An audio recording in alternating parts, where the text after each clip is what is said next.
Good afternoon, all. I'd like to call to order the April meeting of the Code Development Committee meeting as we continue to progress on the development of the fire sites. As following up from our prior meetings, today we are at the next step of our process where we are interviewing a few real estate companies to help guide us, lead us to find the best solution for the use of that space and one that is profitable for all parties involved. So without further ado, if you don't mind, we'll start with our first group. Correct? Yeah, so just lay some groundwork. We have Please. two parties to interview today. It's 30 minutes. You're welcome to use all of it or as much as you need of it, just so it's fair and equitable for both parties. You're welcome to stand up, walk around, sit at the table, just be at ease and fill us in on what you like. So come on up. So I'm Andrew Mangini with Berkshire Hathaway, Lou Morocco with Berkshire Hathaway. I guess we'll start out. We gave everything kind of in the proposal. I'll give you a brief background. I'm the managing director of the commercial division. I also broker as well. So Lou and I will be heading up this project if accepted. Berkshire Hathaway, actually Blake, the local company, has been in this area for over 100 years in business, primarily residential. We have just over 250 agents within the company. The commercial division is compiled of 12. All we do is commercial in the commercial division. Commercial division was set up in the late 70s. So we've been in business. We've been around for a very long time. Like a lot of the national brands, we have the Berkshire Hathaway brand, so we do get that international branding as well and marketing for it. One of the biggest differences, we don't skip corners or cut corners. We're on every single marketing platform. Do your homework and see if the others are utilizing. They may say that you're on all the platforms, but there's certain premiums that you have to pay, like at CoStar MoveNet. We're one of the only ones in the area that utilize that, which is the most powerful tools in commercial real estate right now. So we are premium members. Everyone's premium members. The listing also gets what's called the silver listing, about $76 per month. Not to bore you with those details, but it is an additional fee that we incur.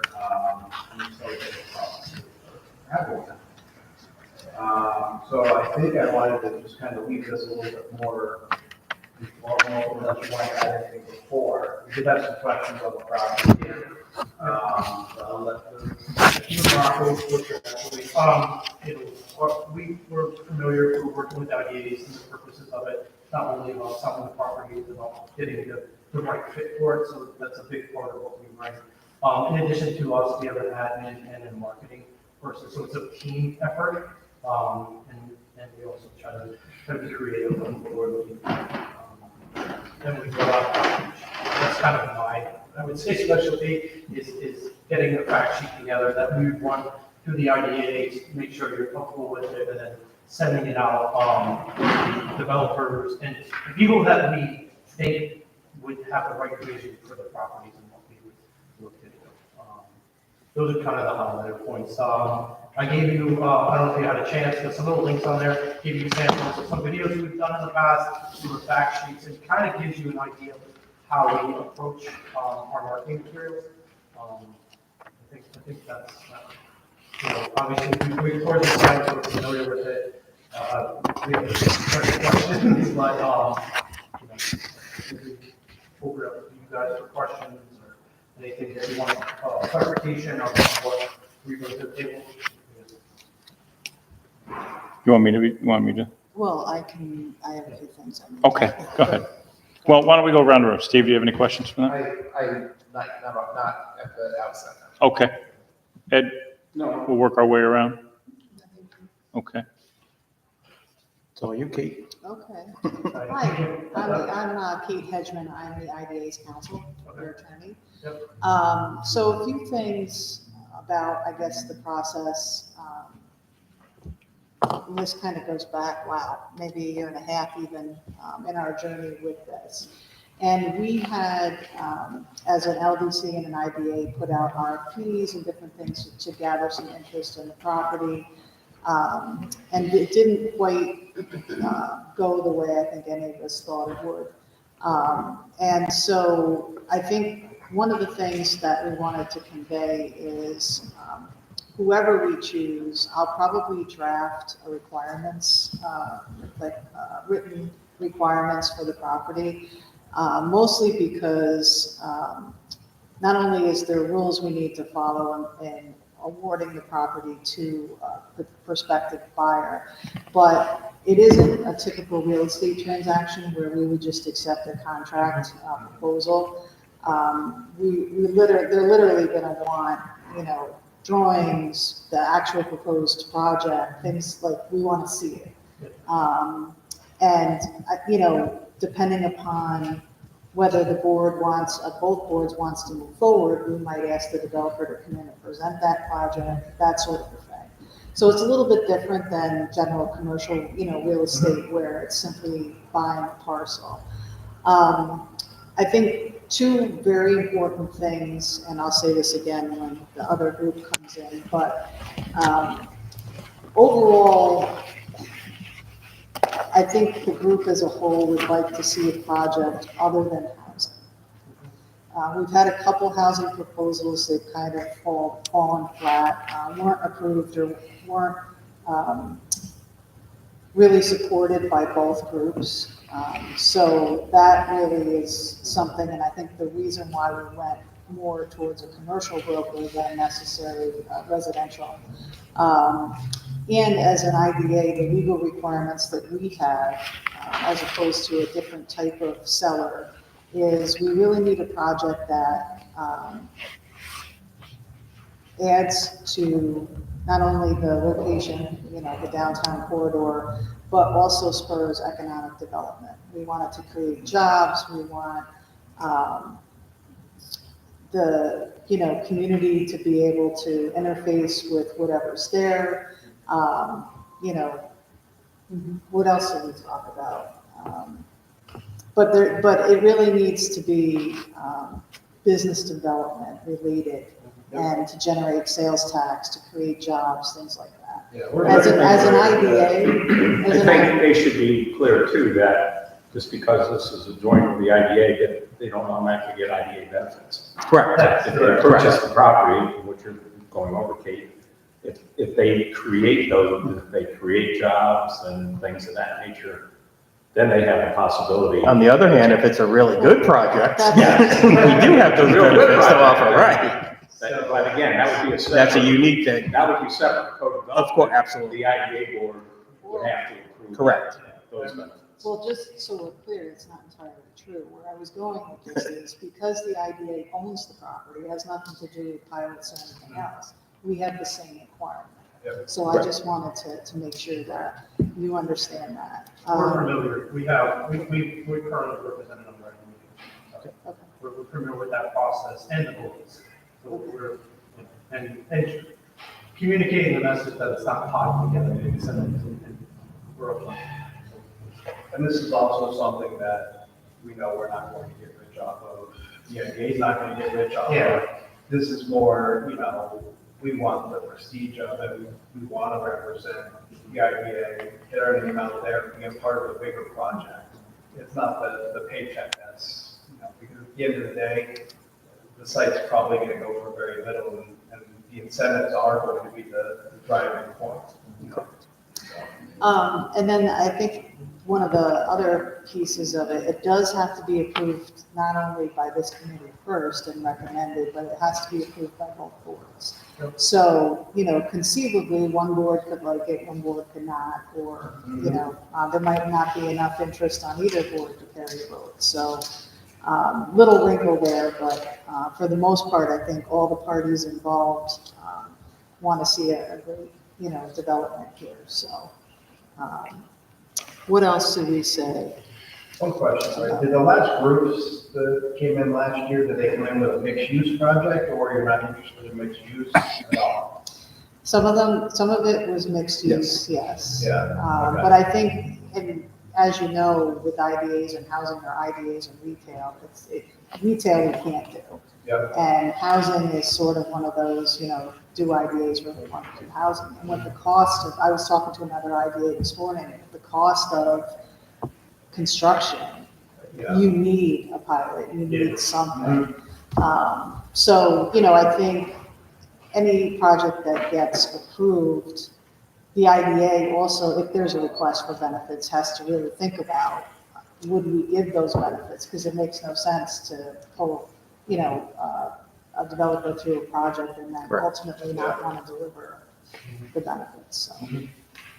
Reading between the lines of what you just asked, it sounded to me, correct me if I'm wrong, that you were asking if we want to entertain mixed-use projects, like if we want to see those proposals. I was more or less saying is that excluded, because that's what I personally, when I walk the site, see a good mixed project. Yeah. That's really the only way that project would probably make sense. Right. Apartments above and, retail below. It's probably not that it's excluded, and it is exactly what was similar to what was brought to us. Okay. And why we're taking this path, because residential, I think, is easy. We have that in our back pocket. If we want somebody to build there tomorrow, Yep. we're not going to pay you 8% or whatever it might be. And you're not going to get rich on this. Thanks for acknowledging that. But you're right. I think it is a bigger relationship.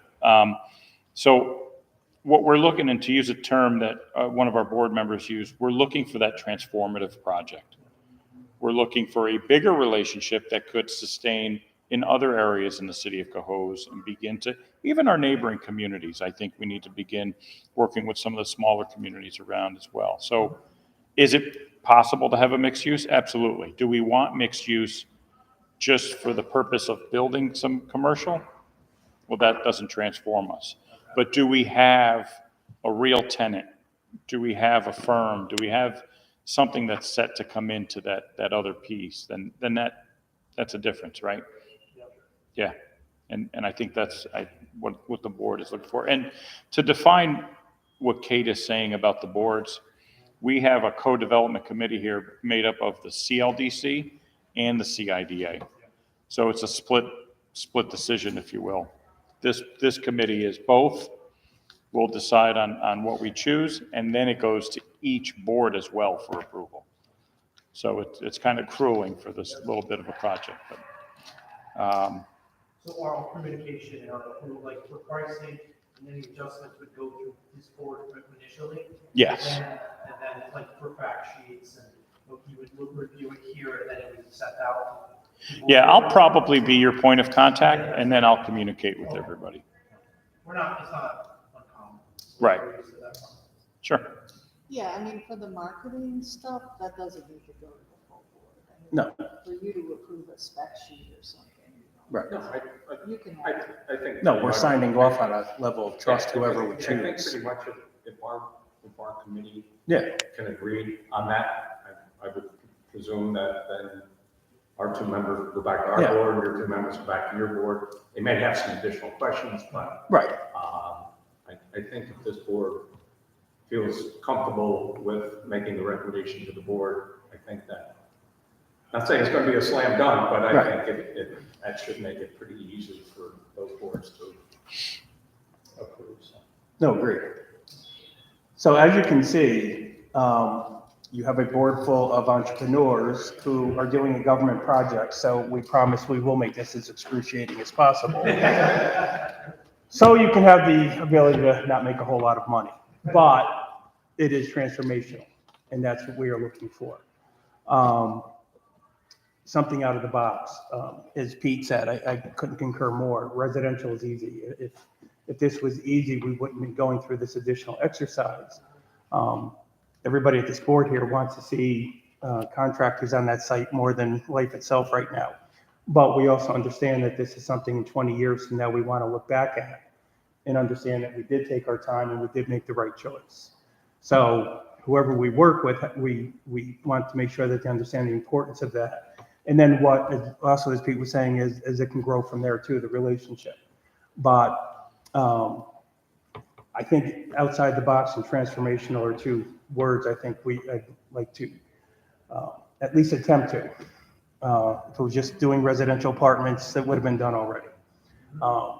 We also understand the economics of the world that we're in today and the mixed use, whatever. I don't think this board is going to refuse any idea.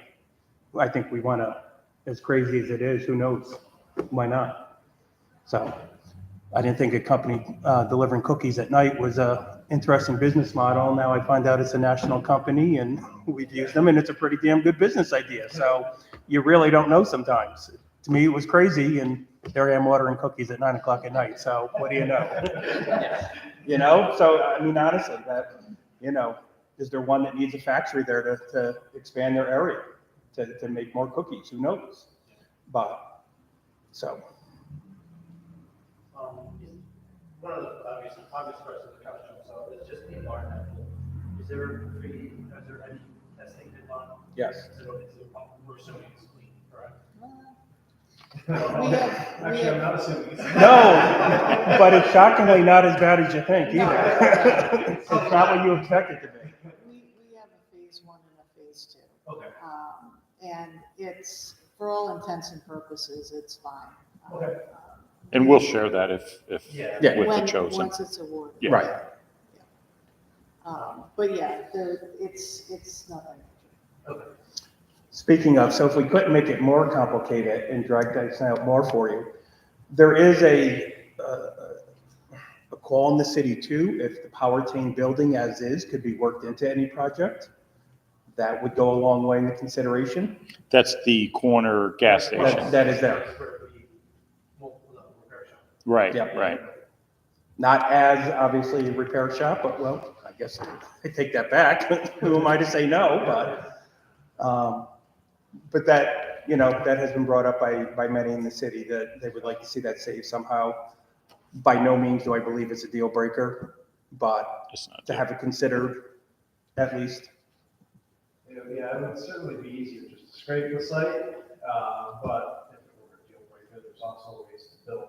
Yeah, Up and around it and have it be a keystone part of it. I'm fine for scraping, but others have brought up the, so I just want to put that on record. Yeah, from my perspective, it doesn't feel like a deal breaker, like there are Yeah. people who brought it up, and I don't think that's- No, I just want it on the record that if it's possible. There's certain people in Cohoes that want to save every building that's Well- still standing in Cohoes. And I could not agree with that. I agree with that also, so. And there is adjacent, and I'll say this to the next group as well, and there is adjacent property that is easily available. And Oh, we- yes. We can put you in touch with those owners as well. Yeah, that would be considered on the backside. We have some of the owners there that are. Yep, that connects right to it, Consider it. actually. Yeah, exactly, yeah. So if you have the greatest idea in the world and parking is the issue, Well, yeah, we'll figure it out. Okay. Now, that's the one thing that jumped out, is just the limited parking Yes, in that general area. yeah. Depending on what, the scale of the project. No, multiple sites on the other side may be available. Right, yeah, it's multiple. Yep, it's probably about 3 parcels. Yeah. One of which is 2 or 3 that were originally combined, so it's substantial. From the historical overlay district as well, so that would be something. So if I be so rude to ask, any ideas off the top of your head that you're leaning towards or thinking of? What would be your approach? Yeah, Again, I think it's, probably retail development, which is, retail or business in general. That's probably where we would make our money in the long run, is working with the developer and leasing out those spaces. And then, most likely apartments above. In that tiny of a parcels, that's probably all you can really do. I like the idea of a factory, but we get that, that's the real needle in the haystack, but Lou and I are really good at needle in the haystack, so we're working with the idea of more in Washington County as well as another needle in the haystack, but, and ironically, condos are better received than apartments, yeah. so I throw that out also. Permanent ownership. Yeah, So, will zoning be an issue with any of these concepts? I mean, So yes, anything that has more than 10 residential units would have to go before the zoning board of appeals. Okay. So that you get a variance on that. Okay. There could also be other variants, zoning variants that would be needed as well. So variance is what you have. Okay. I would hope by that Somebody- point, They were just joking around with this, but you need, if you wanted to put like a cookie factory in it, you would need variance too, right? Because that is only, Yeah, well, that's so, well, I have to look at So the. it's zoned for It's There's actually- two different zonings. Yes, so. Well, I was going to say though, as difficult as we will go out of our way to make this for you, I would think that when we got to that point, there would be universal. I would think hopefully we would all be on the same page on the project that we're setting forth into the boards. Come on, I'm looking for some confidence here. I haven't talked to any, have you talked to anybody at the zoning board? Oh, no, but I'm just Okay. assuming that I hope they after it would goes go through along. two boards and public opinion, we should all be on the same page by the time we bring it to that. And they're not going to be on an island. Yes, We're going to support the effort. correct. Yeah, it's mixed use downtown corridor. Yeah. I would have to look and see if the factory was allowed. What was the electrical infrastructure you brought to? Look at it. It's already there. That's Yeah. National Grid, yeah. Yeah, we did bring electrical infrastructure to the site already. Yeah, that was all put in before the hardscaping was put down. I believe all the utilities, your water and sewer and all that's there also. Yeah, it was run in, Yeah. the streetscape was done. Yeah. Right.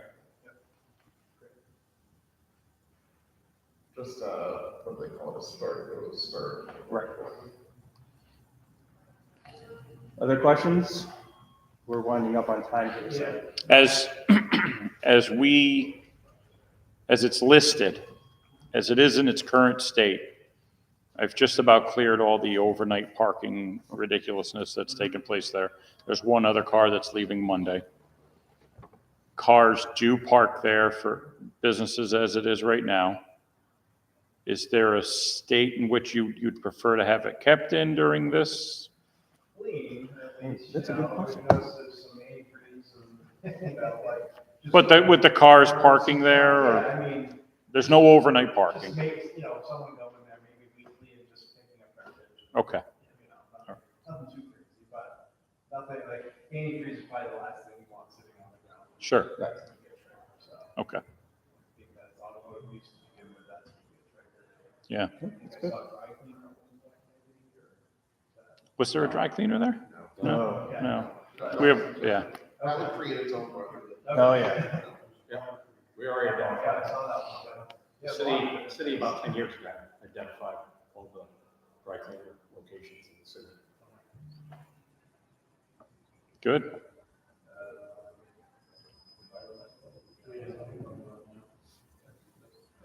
Yeah, I mean, the main thing was just when we go out, for the initial, get photos and get the basics, if we get awarded it, that would be the biggest thing. Okay. That first initial, we want to present the best foot forward. Okay. Great side, kind of highlight some of the areas. But other than that, Well, a lot of news footage there you can cut into it that will remind everybody what site it is. Yeah. you have one about that. I do, yeah. Questions or if we need anything else, we want to move further. What's that? And I communicated with you directly on email, so, okay, good. And how we do things is, we keep a track of working dates and where we're at with that. Back with that, we keep, like, just the committee, and that's for you, and you can translate it out to the committee. We've attended meetings, and giving updates, and we're hearing to keep everybody updated. Just, I think the communication back and forth is very important, I think, for both sides. Sure. So, we understand that. Kate, should we mention the length of the contract we expect? Yeah, I mean, well, I don't know what you were thinking. Yeah, what was the length of the contract you expected? Oh, yeah, I think we should was mention checking that out. It's usually a year, Yeah. 6 months to a year. Yeah. Do you have a typical contract length? 1 year. Can that stray at all? It can. I mean, it's typically, by the time we put marketing dollars into it, what I typically put into listing agreements is if you're not happy with us, 30 days notice. Okay. you're not there. Okay. I think that's fair. Easily add Yeah, yeah. something, add language like that. But by the time we get marketing fully up and running and, 6 months really flies by fast. Yeah. And it's not that big of a deal, but just instead of it going through, we realize that the IDA process can sometimes be lengthy as well as far as getting everyone to approve that. So sometimes it's easier. It's not to say we can't do it. If that's, you really want 6 months, we could do that. We just have to put it on a reminder probably 45 days ahead of time to send you the renewal. Right. Versus you guys just backing out saying, this isn't working. Just Right. Get us out. No, there's strong consensus that this is the direction that we want to go in right now. We want to make a commitment, call it a last-ditch effort, whatever, to try to get that transformational project. So I don't think, I think we want to give you a professional amount of time to be able to operate and see what you can generate also. But, we can figure that all out when we get to the. Yeah. But I think we all figured it was 6 months to a year to begin with anyway, so. Yeah. I don't think that's an issue. All Anyone right. else? Anything else? I just have a general question about, your knowledge base or background with Cohoes and what makes it unique in the capital region. Kind of same thing I asked on the principal, why come teach here? What's the draw? So I think there's some uniqueness to it. So I've had a few listings in Cohoes, and I've done research, and I know Remsen, fairly well. I'm born and raised in Niskayuna, so I know Schenectady much better personally. But I've been in real estate for almost 15 years now, commercial real estate, and I have to work on a few different projects. So I do know, I guess I know more of the challenges that Cohoes brings versus, some of the other locations, but I also know the benefits. But Lou for certain would be pulling every single detail as far as, as far as marketing goes. You mentioned Schenectady, that's come up a couple times with the transformative of Cohoes and downtown, and sort of we have the music hall, Yep. we have some smaller similarities. Oh, yeah, so very there's similar. Very unique opportunities. Yeah. The historic element here is it's unique chemistry. That's one of the things that draws municipality. Short town, twice connected, colors, Albany. I'll come. All right. Good. Thank you. Yeah. All I right. think we're all good? I think we're good. Appreciate it. Thanks for your Thank you time. very much for your time. Thank you. I'm going to end this stream. Okay. And start another one. Can we do that, or does it have to be continuous? Well, he can pause it and Okay. just pick right back up. This doesn't allow me to pause.